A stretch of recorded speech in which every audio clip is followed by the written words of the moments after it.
Alright, we're going to be looking at an Evil Eye deck list and a Paleozoic regional list for those of you that are actually curious about what happened at the Columbus Regional. I'm actually pretty excited to talk about both of these.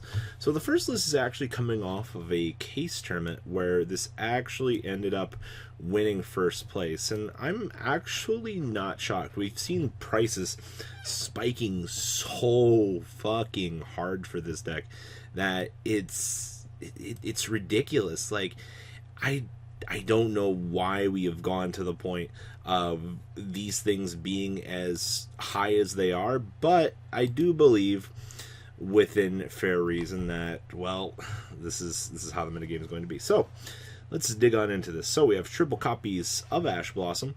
We have triple copies of Phantasme, Dragon himself. We have triple copies of Medusa, Watcher of the Evil Eye. This card is normal summon, target an Evil Eye card in your graveyard except for Medusa and add it back to your hand. And this card is equipped with the Evil Eye of Selene. You can target one monster in your opponent's graveyard and banish it, and you have to repeat that effect on your turn. And of course, we have really cool things in the deck, like super short print Eye of Zaraskiel. And then we actually have triple Called by the Grave. Alright, we have one copy of the Evil Eye Awakening. Special summon an Evil Eye from your hand or graveyard, and if Selene is in your graveyard, you get to special summon one Evil Eye monster from your deck instead. This card's actually really fucking good. One Evil Eye Confrontation. If you control an Evil Eye, target a spell trap card your opponent controls and destroy it. You have Evil Eye of Selene, you can banish that destroyed card.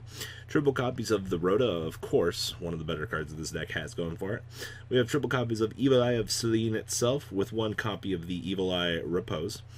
We have triple copies of Duality and triple copies of Extravaganza. I know a lot of people are like, do we play Extravaganza in the deck? I mean, it doesn't really matter. Like, the more draw power and resources that you can actually generate are going to make your life as an Evil Eye player all the better. And of course, we have two copies of Terraforming, two copies of Evil Eye Defeat, two copies of Evil Eye Retribution, triple Impermanence, and one copy of Warning. The extra deck down here, we have triple Zarakiel, triple copies of Wee Witch's Apprentice, triple copies of Unicron, triple Phoenix, and triple Violet Chimera, because we don't want to banish these appropriate targets, especially when we're playing things like Extravaganza. Side deck here, we have triple Sphere Mode, triple Fusion of Fire, triple Twin Twister, triple Evenly Matched, and triple Summon Limit. It's almost like we've taken a page out of Sky Striker's side deck here, actually proving that this is viable for all intents and purposes. Now, this deck is slower than most, but what this deck does have is a lot of power, and I actually really think that the scaling and the power of this deck is what makes this deck viable in today's format. So that is the first place case list. Now, we need to beat the crap out of this Paleozoic list. So Alex Stafford, I'm terrible with names. Anyway, Alex sent in his list, and this was requested by a few people. They wanted me to specifically profile this. He got his invite at a 584-man Columbus Regional this past weekend, which is actually really interesting. I haven't seen a regional be that big in a hot minute, but this is Paleo. All right, this isn't we're playing spell cards to draw cards in our Paleo. This deck went really well. Okay, so I'll give you the report really quick, and then we'll talk about the deck. So round 1 was 2 against Salad. Round 2, 0-2 against Draco, so we're 1-1. We beat Sky Striker Trickster for 2-1. 3-1 for Salad. Round 5, we go 3-2 for losing to Draco again. Man, this deck loses to Draco a lot. Round 6 was against Striker, so we're 4-2. We beat Salad round 7. We lose to Striker round 8, and then round 9, round 10, we finish out against Salad and Draco. Actually beat a Draco player. Feels good, man. So we finished 7-3, which is actually not bad for all intents and purposes. He said that he built the deck to counter my hardest matchup Striker, which I split with. Played 4 Solid, which every single one of them ran into Waking the Dragon. Oh, that's beautiful. I also have to give a shout out to his friend Austin Hendricks for being his main playtesting friend and convincing him to play Paleo and half run. His friend Chris Wilson for lending him the cards and being another player to test with. His amazing girlfriend Brittany, who paid for me to go and encouraged me to. And lastly, shout outs to his friends who rode with him, cheered him on. Tibby, Dustin, Skylar, Trevor, Steve, Tyler, Anthony, and last but not least, the Warrior of Clearwing. Alright, I got that out of the way. Alright, let's talk about this deck list.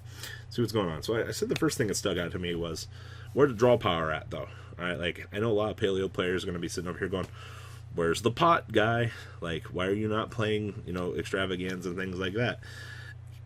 I mean, we've seen a lot of good Paleo decks throughout time see play without relying on the draw power that the deck kind of grants or needs at some points. But, when you have things like Trap Trick in your deck, like, are you really scared of the format? So, we have the standard yield triple swap frog, triple dupe frog, 2 Ronin Toad. Don't mess with ratios outside of that. I repeat, if you start messing around with this, the monster lineup, you're going to run into issues. I think that this is staple as it gets. I don't see anything really too major to change outside of that. You're just kind of getting greedy if you start messing around with those ratios. Now, traps. As I said, triple Trap Trick is going to be the most solid thing that your deck has going for it. Getting access to every normal trap card in your deck is fucking insane. And I don't know how many people underestimate the power that this card grants to this archetype, but every resource that you want, you have it all under one roof. We have triple copies and permanents. This, once again, one of the better trap cards that your deck has. Absolutely no reason not to be playing this. Now, we have triple copies of Kindina. Okay, staple, of course, for blanking monsters. Triple Illinoides for spell and trap card removal. Man, maybe if this guy drew these against True Draco, his life would be better.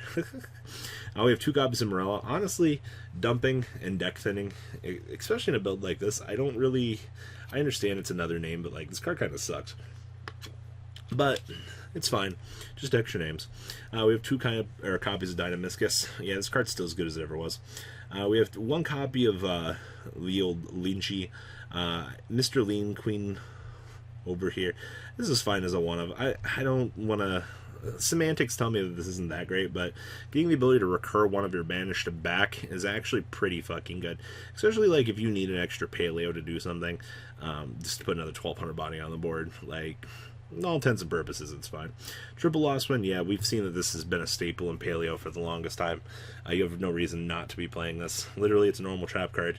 You can grab it off of the Trap Trick. Obviously, go for this over the Imperm, depending on the matchup, but, things. Now, we have 2 copies of Storming Mirror Force. Obviously, you play the 2 in case you have to go grab it off the Trap Trick. And then we have 2 copies of Heavy Storm Duster, same thing. Play 2 copies to go grab it off of the Trap Trick. Triple Reckless Greed. Once again, another staple for the Paleozoic deck. More draw power to make sure that you can get to your combos. We've seen this so much. We have 1 copy of Imperial Order, 1 Warning, 1 Judgment, and 2 Strike, which are pretty staple. We got some hot tech here. So once per turn, when your opponent's monster declares an attack, you can pay 1,000 life points to negate that attack. And then during your opponent's turn, you can banish this card from your graveyard. This turn, your opponent's monsters cannot attack directly. This is a continuous that I can just turn my life points into fuel to negate attacks. That's really interesting as a tech choice, but I really like this, actually. This isn't bad. The extra deck here, we have 2 Violet Chimera, 1 Borreload Dragon, 1 Boral Sword, 1 Unicorn, 1 Phoenix, 2 Miss Starboy. We have 1 copy of Ultimate Falcon, as this man said in his tournament report. Like, obviously, like, dropping this out on a Salamander Great Player, like, what are they going to do? Like... We have 2 copies of Opabinia, 1 Animalicus, and then we have triple copies of Totally Awesome. The side deck here we have triple Gamma Seal, 1 copy of Super Poly, 2 Fusion of Fire, triple Waking the Dragon, triple Evenly Matched, and triple Dark Bribe. Wrapping this up. Now, I'm surprised to see actually both of these decks do something well. I really hit Evil Eye really hard by saying, like, Manhunt needs to be out for the deck to be good. I mean, it was a case tournament. I haven't seen any regional results yet so far, but man, oh man, like, the list is pretty good. I'm also happy to see that Paleo got the chance to do something here. When you start seeing things like Paleo doing something, it means somebody started to figure out something. 7-3 is not something to scoff at. The man got his invite. You know, like, that's the right goal. You get to go to nationals this year. You did it. And, like, if you listen to a lot of these discussions, you should be getting better, at least figuratively enough, to be able to do relatively well at a low or regional level. So very cool to see Paleo do something. I do like the tech choice of this a lot. I know a lot of people are going to scoff at this and be like, where's the draw power? Where are the pots? But, you know, that's a discussion for another guy. So, guys, please leave a comment down below what you guys think about these lists. And, well, guys, Papa Robbie's out. The ride never, well, truly ends. Thank you, patrons. Without you guys, I don't know what I'd be wearing in these videos. I might be a truffle shuffle incident all over again. Guys, please also check out Vanco40 for some awesome Vanguard content. Some other interesting stuff you might find up here on the left or in the description as well. Thanks for watching.